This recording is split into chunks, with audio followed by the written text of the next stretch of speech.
अयोध्या में 6 दिसंबर 1992 को विवादित ढांचा जो गिराया गया उसको लेकर दरअसल अब से थोड़ी देर में ही फैसला होने वाला है। नमस्कार, आपके साथ मैं हूं अर्पिता आर्या और आपको बता दें न्यूज 18 पल पल की अपडेट आप तक पहुंचाता रहेगा। आपको बता दें विवादित ढांचा गिराए जाने के मामले में लखनऊ की सीबीआई स्पेशल कोर्ट अब से थोड़ी देर बाद यानी 11 बजे फैसला सुनाएगी और इस मामले में बीजेपी के कई दिग्गज नेता आरोपी हैं, जिनमें लाल कृष्ण आडवाणी, मुरली मनोहर जोशी, उमा भारती, कल्याण सिंह, विनय कटियार शामिल हैं। सीबीआई ने ढांचा गिराए जाने के मामले में 49 लोगों को आरोपी बनाया था, जिनमें 17 आरोपियों की मौत हो चुकी है, 32 आरोपी अभी हैं। सीबीआई के स्पेशल जज एसके यादव फैसला सुनाएंगे। एसके यादव का यह आखिरी फैसला होगा क्योंकि वो आज ही रिटायर हो रहे हैं। तो अयोध्या विवादित ढांचा केस में आज फैसला आने वाला है। आपको बता दें आज तय होगा कि क्या होने वाला है इस केस में। आपको बता दें बीजेपी के दिग्गज नेता दरअसल इसमें आरोपी हैं और 28 साल बाद दरअसल कोर्ट इस पर फैसला सुनाने वाली है, और जिसमें लाल कृष्ण आडवाणी, मुरली मनोहर जोशी, उमा भारती, कल्याण सिंह, विनय कटियार शामिल हैं। आज उनकी किस्मत का फैसला। सीबीआई ने ढांचा गिराए जाने के मामले में 49 लोगों को हालांकि आरोपी बनाया था, जिसमें 17 आरोपियों की मौत हो चुकी है, 32 आरोपी अभी हैं और सीबीआई के स्पेशल जज जो हैं वो आज फैसला सुनाएंगे। एसके यादव का ये आखिरी फैसला होगा क्योंकि वो आज ही रिटायर भी हो रहे हैं। हमारे साथ कुछ खास सहयोगी इस वक्त जुड़ रहे हैं। विक्रांत यादव हमारे साथ लखनऊ से इस वक्त जुड़े हुए हैं, साथ ही साथ अरुण सिंह अयोध्या से हमारे साथ इस वक्त जुड़े हुए हैं। जल्दी से पहले रुख विक्रांत का कर लेते हैं। विक्रांत, कितनी देर में आएगा फैसला? देखिए बिल्कुल अर्पिता, अब से कुछ ही देर बाद, क्योंकि 11 बजे का समय था तो अब से कुछ ही देर बाद अदालत का फैसला आ जाएगा। इस समय हम लखनऊ हाईकोर्ट की जो पुरानी बिल्डिंग है उसी के बाहर है। यहीं पर अंदर सीबीआई की कोर्ट है। हालांकि यहां से मूवमेंट थोड़ा पुलिस ने प्रतिबंधित किया हुआ है कोरोना के कारण भी, और आरोपी क्योंकि हाई प्रोफाइल है इसलिए पुलिस ने इस तरीके का बंदोबस्त किया है कि मीडिया एक तय जगह से आगे नहीं जा सकता। आरोपियों का आना शुरू हो चुका है, जो आरोपी इस केस के हैं। कई आरोपी आ रहे हैं, हालांकि कुछ ऐसे आरोपी भी हैं जैसे लाल कृष्ण आडवाणी, मुरली मनोहर जोशी, जो बीमारी, अस्वस्थ उम्र होने के कारण और कोरोना की स्थिति होने के कारण नहीं आ रहे हैं। उन्होंने अपने वकील के जरिए अपना प्रतिवेदन अदालत को पहुंचाया है कि वो कोर्ट में पेश नहीं हो सकेंगे, लेकिन जो भी कोर्ट का फैसला होगा वो मान्य होगा। और अदालत के जितने आरोपी थे उन सभी को कोर्ट ने, सेशन जज एसके यादव ने आज पेश होने का निर्देश भी दिया था, क्योंकि 30 तारीख आज के लिए पहले से तय था। सुप्रीम कोर्ट के दिशा निर्देश है कि 30 तारीख तक इस जजमेंट को सुनाना है, तो आज का वो फैसला सुनाएंगे। और चूंकि वो पहले रिटायर हो चुके थे, उनको एक्सटेंशन इसी कारण मिला था कि वो इस केस की सुनवाई कर रहे थे, तो आज वो ये अपना आखिरी फैसला सुनाएंगे और उसके बाद रिटायर हो जाएंगे। करीब करीब इस मामले में अभी 32 आरोपी हैं। कुल 49 आरोपी थे, लेकिन 17 की मौत सुनवाई के दौरान हो गई। 28 साल लंबा मुकदमा चला, उस दौरान 17 आरोपियों की मौत हो चुकी है। तो आज 32 लोगों पर अदालत अपना फैसला सुनाएगा। 325 से ज्यादा सीबीआई ने गवाह पेश किए इस पूरी सुनवाई के दौरान, और 325 गवाह पेश किए सीबीआई की तरफ से, जिनके ट्रायल के दौरान गवाही हुई। और आखिरी स्टेज पर आकर आरोपियों की वीडियो कॉन्फ्रेंसिंग के जरिए बयान भी दर्ज हुए थे। अभी कुछ समय पहले लाल कृष्ण आडवाणी और मुरली मनोहर जोशी ने वीडियो कॉन्फ्रेंसिंग के जरिए अपने बयान दर्ज करवाए थे। तो अब इंतजार लगभग खत्म होने वाला है। 11 बजे के करीब इस हाई प्रोफाइल मामले का फैसला सबके सामने आ जाएगा। बिल्कुल, और जल्दी से रुख अरुण का कर लेता है अयोध्या से, वो इस वक्त हमारे साथ लाइव है। अरुण, वहां क्या अपडेट? देखिए अर्पिता, ये तीसरी लोकेशन है। सुबह से मैं सरयू के घाट पर गया था, वहां पर लोगों से मैंने बात की, उसके बाद हनुमानगढ़ी गया था। अब मैं राम मंदिर जहां पर बन रहा है उसके ठीक सामने हूं। ये जो पीछे की तस्वीरें हैं, यहीं पर भव्य श्री राम मंदिर बनने वाला है और कुछ दिनों बाद आपको यहीं से उसकी जो ऊंचाई है वो दिखाई देने लगेगी। अगर अयोध्या की मैं बात करूं तो इस फैसले को लेकर अयोध्या के लोगों में कोई खास उत्सुकता नहीं है, कोई खास उत्साह नहीं है। लोग इसमें बात भी नहीं करना चाह रहे हैं। ज़्यादातर लोग, उनको पता भी नहीं है कि ये मामला आखिर क्या है। कुछ ही लोग ऐसे हैं जिनको ये बात मालूम है, जैसे हनुमानगढ़ी के महंत थे राजू दास। उन्होंने ये कहा कि अब इस मामले को बंद कर देना चाहिए, क्योंकि ये मामला अब ये साबित हो गया कि वहाँ राम जन्मभूमि थी। हालांकि जब उस विवादित ढांचे को तोड़ा गया उसका ये मुकदमा है, और जो सीबीआई के स्पेशल जज हैं वो आज फैसला सुनाएंगे। अगर मैं तस्वीरें आपको दिखाऊं अयोध्या की, तो यहाँ पर एकदम शांति है। सब लोग रोज एज यूजुअल अपने काम में लगे हुए हैं। हालांकि पुलिस थोड़ी सी जो है सख्ती बरत रही है। जो लोग बाहर से आ रहे हैं इस वक्त अयोध्या, उनसे पूछताछ करके उनको अंदर आने दे रही है। वहाँ पर भी देखिए बैरिकेडिंग लगी हुई है वहाँ पर, क्योंकि राम मंदिर की तरफ रास्ता जाता है। लेकिन इतने लंबे विवाद के बाद जो फैसला आना है उसको लेकर अयोध्या में कोई अलग माहौल हो या बहुत ज़्यादा चार्ज एटमॉस्फियर हो, ऐसा नहीं है। लोग जो है फैसले के बाद हो सकता है प्रतिक्रिया दें यहाँ पर, लेकिन फिलहाल अयोध्या में चारों तरफ शांति है। बिल्कुल, और अमित पांडे भी इस बीच हमारे साथ जुड़ गए और एहतशाम भी हमारे साथ जुड़ चुके हैं। अमित पांडे लाल कृष्ण आडवाणी के घर के बाहर इस वक्त मौजूद हैं और एहतशाम मुरली मनोहर जोशी के घर के बाहर इस वक्त मौजूद हैं। अमित का जल्दी से रुख कर लेते हैं। अमित, आप क्योंकि लाल कृष्ण आडवाणी के आवास के बाहर मौजूद है, कोई हलचल देख रहे हैं क्या आप वहां पर? देखिए, अब से थोड़ी देर पहले ही यहीं से एल.के. आडवाणी के घर से उनके जो लीगल टीम के सदस्य हैं और वकील हैं महिपाल सिंह, वो वहां पर इनके यहाँ पर गए हैं। उनका यही कहना है कि फैसले की जो कार्रवाई है वो देखेंगे, कोर्ट प्रोसीडिंग्स को अटेंड करेंगे और उसके बाद ही उनकी ओर से कोई बयान यहाँ पर आएगा। जहाँ तक कानूनी जो प्रक्रिया का पालन था कि क्या legal strategy LK. Advani ji की ओर से अपनाई जाएगी, तो उनका यही कहना था कि जो भी बातें बतानी है अदालत को उन्होंने सुनवाई के दौरान बताई है, अपनी दलीलें उन्होंने पुख्ता तरीके से। अमित, मैं आपको रोक रही हूँ। देखिए, बड़ी खबर आ रही है, विनय कटियार और चंपत राय कोर्ट पहुंचे हैं। बड़ी खबर आपको बता दें इस वक्त की, विनय कटियार और चंपत राय कोर्ट पहुंचे। हालांकि चप्पे चप्पे पर हमारे इस वक्त सहयोगी भी मौजूद है जो पल पल की अपडेट हम तक पहुंचा रहे हैं। मुरली मनोहर जोशी के घर के बाहर एहतशाम और अमित पांडे लाल कृष्ण आडवाणी के घर के बाहर भी मौजूद हैं। उनकी तरफ से क्या हलचल होती है वो भी बताएंगे आपको, लेकिन विक्रांत का जल्दी से रुख कर लेते हैं। विक्रांत, ये दो लोग तो पहुंच गए कोर्ट। देखिए, बिल्कुल ये दो लोग ही नहीं, काफ़ी आरोपी यहाँ पर पहुंचे हैं। मैं अपने विजय सुनील सागर जी से कहूँगा कि वो दिखाने की अगर कोशिश कर सके, यही वो गेट है जहाँ से सारे आरोपी अंदर जा रहे हैं। चंपत राय, विनय कटियार, जय भगवान गोयल, इन लोगों को अभी जाते हुए देखा है। और क्योंकि पुलिस ने इंतजाम इस तरीके का किया हुआ है कि आरोपी यहाँ से सीधा अदालत के अंदर जाएँ, और मीडिया की हालांकि एंट्री पर प्रतिबंध लगाया गया है, कोर्ट के अंदर नहीं जा सकेंगे। क्योंकि आप देख सकते हैं कि बाहर किस तरीके का जमावड़ा मीडिया का लगा हुआ, इतनी भारी भीड़ मीडिया की यहाँ पर है। क्योंकि अरुण जैसा बता रहे थे कि अयोध्या में लोगों में उत्सुकता नहीं है, लेकिन मीडिया के लिए ये केस खासा उत्सुकता का है। और 28 साल चूंकि इस केस की सुनवाई चली है, काफी लंबा इस केस का आपराधिक ट्रायल चला है, तो सभी की आज ये उत्सुकता है कि आखिर इसमें अदालत अपना क्या फैसला सुनाती है।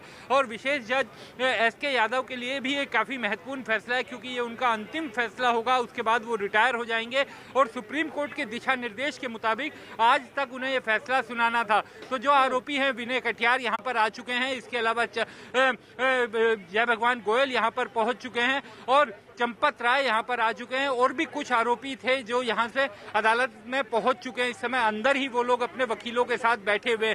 लाल कृष्ण आडवाणी और मुरली मनोहर जोशी के वकीलों के जरिए बताया जाएगा। बिल्कुल, यानी देखिए पहुंचने का सिलसिला जारी है। विनय कटियार आप जिस तरीके से बता रहे हैं वहां पर पहुंच चुके हैं, चंपत राय और भी कई नाम जो वहां इस वक्त फिलहाल पहुंच चुके हैं। 11 बजे ये फैसला आना है। इधर अयोध्या विवादित ढांचा गिराने के मामले में 49 लोगों को आरोपी बनाया गया है, जिनमें 17 आरोपियों की मौत हो चुकी है। और इन आरोपियों में लाल कृष्ण आडवाणी, मुरली मनोहर जोशी, कल्याण सिंह, उमा भारती, साक्षी महाराज शामिल हैं। इसके अलावा साक्षी रितंबरा भी शामिल है। तो ये तमाम नाम जो अब आप टीवी स्क्रीन पर देख रहे हैं, दरअसल देखिए एहतशाम मुश्किलें इन्हीं की हैं। आज तय होगा कि आगे क्या, किस तरीके की राहत मिलती है या फिर राहत नहीं मिलती है।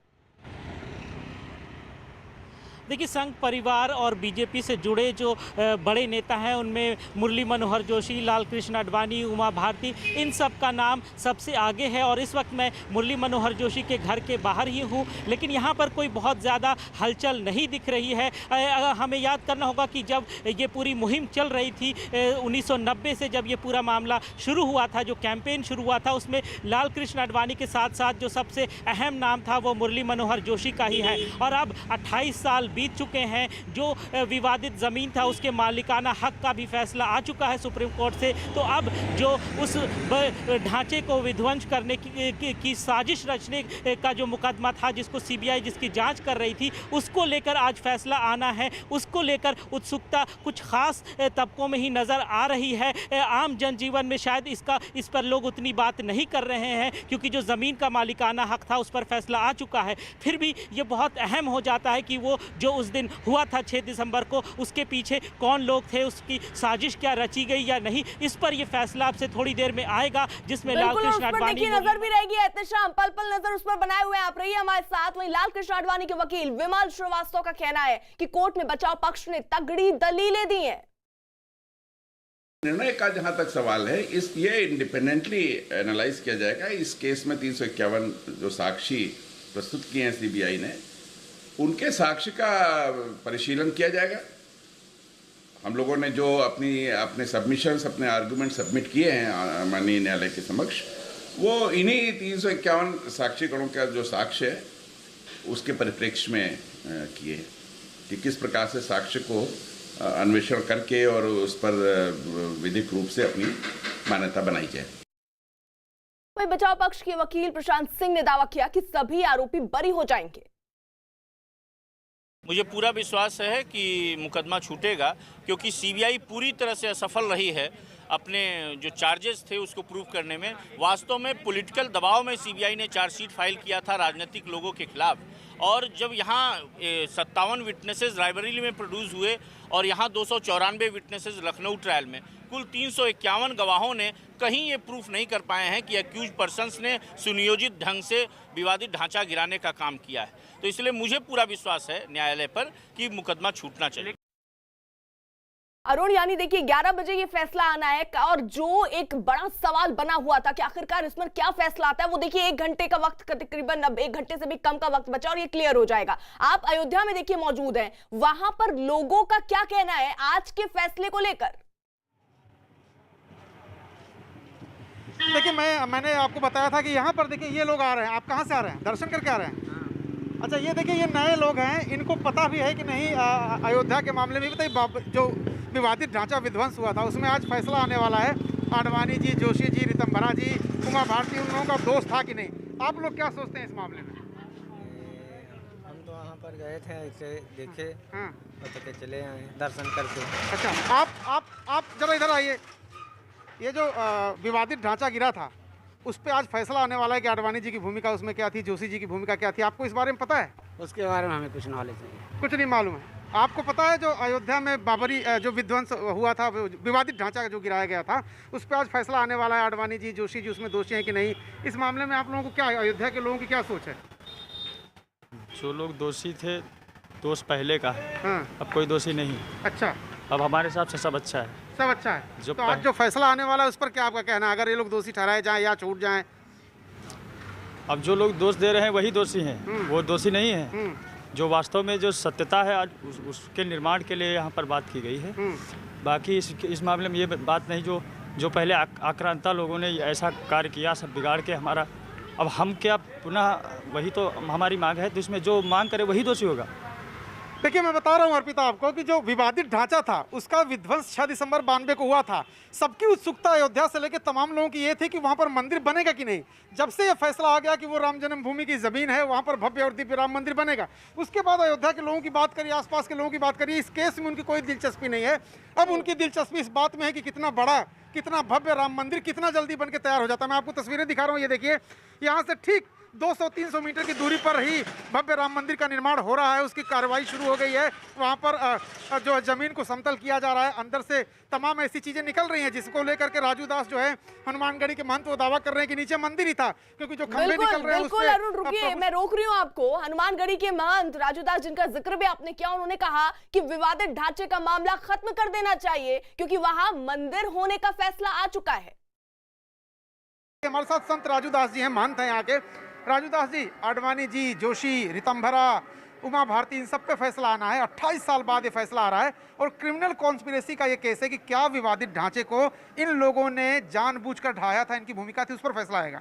नहीं, देखिए, भव्य और दिव्य राम जन्मभूमि मंदिर का आदेश आया और हमको संविधान में आस्था है, पूरे देशवासी को संविधान के अनुरूप फैसला आया। विगत 70 वर्षों के संघर्ष के बाद कोई फ्री में किसी ने मुझको एहसान नहीं किया, किसी के हमारे ऊपर किसी धर्म के लोगों ने अथक राम जी को कोर्ट का चक्कर लगाया और मुकदमा लड़ने के बाद ऐसा फैसला आया। लेकिन ये बताइए कि अब आगे का क्या रास्ता होगा अगर फैसला आता है? नहीं, देखिए, संविधान में मुझको आस्था है और अब इस मामले को खत्म करना चाहिए। नहीं तो 70 वर्षों से आप देख सकते हैं लोगों ने फुल राजनीति किया, इस पे अथक प्रयास लोगों ने किया, फुल राजनीति किया, हिंदू और मुसलमान। अब ये मामला खत्म होना चाहिए।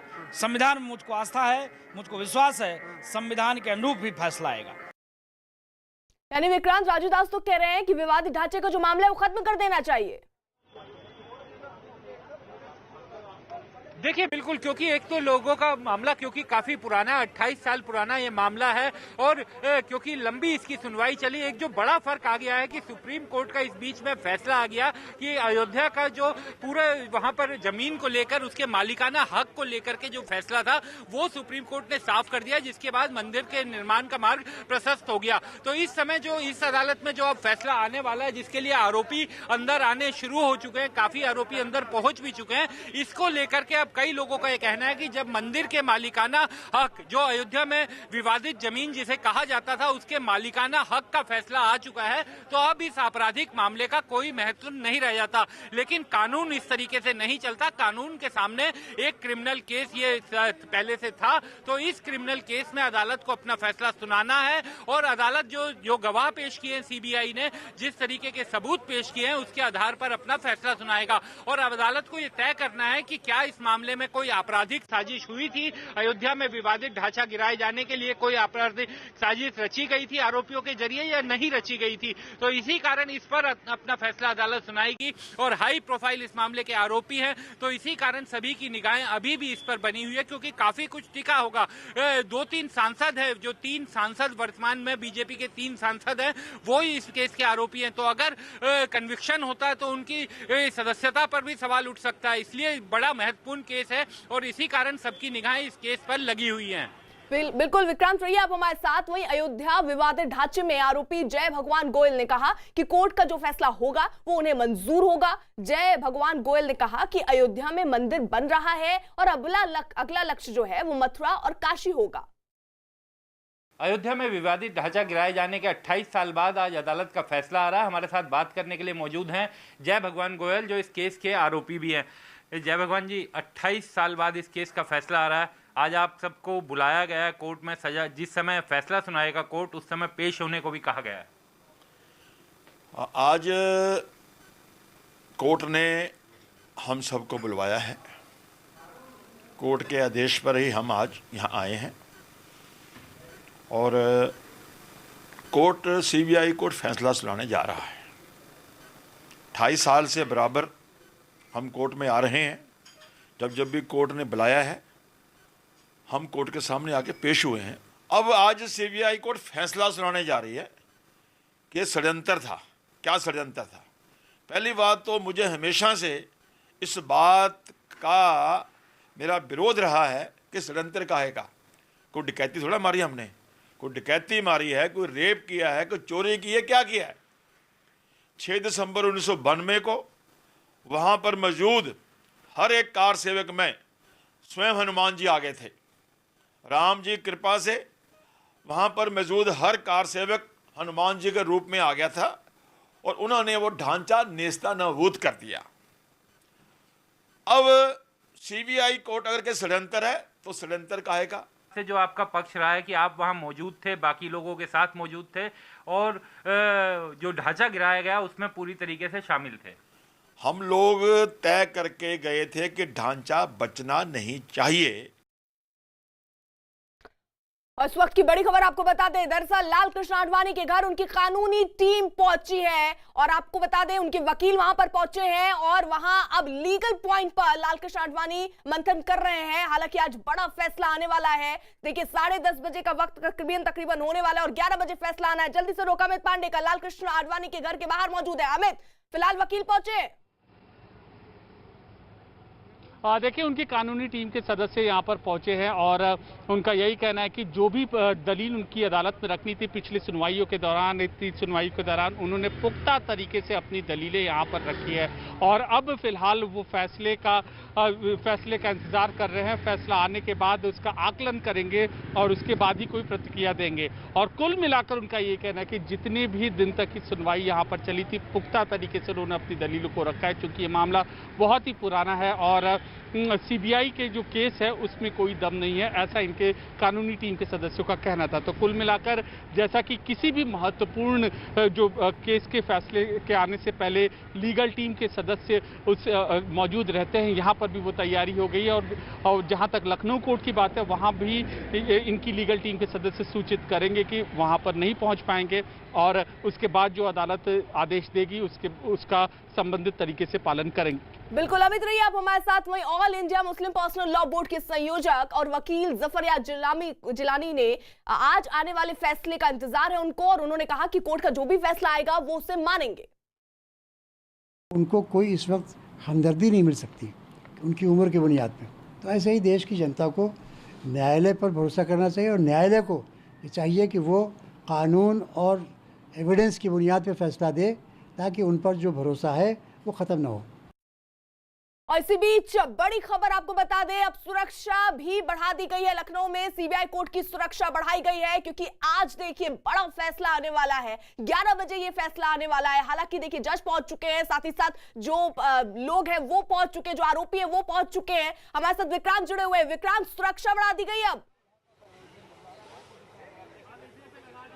देखिए बिल्कुल सुरक्षा के यहाँ पर पुलिस ने काफी पुख्ता इंतजाम किए हुए हैं। मैं दिखाना चाहूंगा आपको, ये देखिए पूरा बैरिकेडिंग कर दी है पुलिस ने इस स्थान पर जहाँ पर हम खड़े हुए हैं। इससे आगे नहीं जा सकते, चारों तरफ से पुलिस है और एक गेट जो सामने बनाया गया है वहां से आरोपी आ रहे हैं, सीधा कोर्ट परिसर में अंदर घुस रहे हैं। आरोपियों के साथ भी संपर्क मीडिया दूर से ही उनकी तस्वीर ले सकती है, उनके साथ संपर्क नहीं कर सकती। और दोनों तरफ बैरिकेडिंग की गई है। जो पुराना हाईकोर्ट है उसके दोनों तरफ मीडिया को रोक दिया गया है कि इससे आगे नहीं जा सकते और सामान्य लोगों का भी प्रवेश यहां पर बंद है क्योंकि हाई प्रोफाइल केस के इस केस के हाई प्रोफाइल केस है और उतने ही हाई प्रोफाइल आरोपी भी हैं। तो पुलिस सुरक्षा का कोई इंतजाम, कोई चूक नहीं करना चाहती और चूंकि कोरोना का भी मामला चल रहा है तो इसलिए कोशिश यह है कि जो कोर्ट का गेट है वहां पर एंट्री पूरी खुली रखी जाए ताकि आरोपियों के आने जाने में किसी तरीके का कोई व्यवधान ना पड़े। और चूंकि अदालत आज फैसला सुनाएगा तो अगर कन्विक्शन करता है तो आरोपियों को क्या हिरासत में लिया जाता है और अगर कोर्ट का बिल्कुल विक्रांत, आप नजर बनाए रखिए। तमाम सहयोगी हमारे साथ जुड़े हुए हैं, पल पल की अपडेट आप तक पहुंचा रहे हैं। वही विवादित ढांचा फैसले से जुड़ी हर अपडेट, हर खबर के लिए आप देखिए news18.com। न्यूज 18 इंडिया NBA का सदस्य है और निष्पक्ष और जिम्मेदार पत्रकारिता के लिए बनाए गए नेशनल ब्रॉडकास्टिंग स्टैंडर्ड्स अथॉरिटी के नैतिक मानकों से संचालित होता है।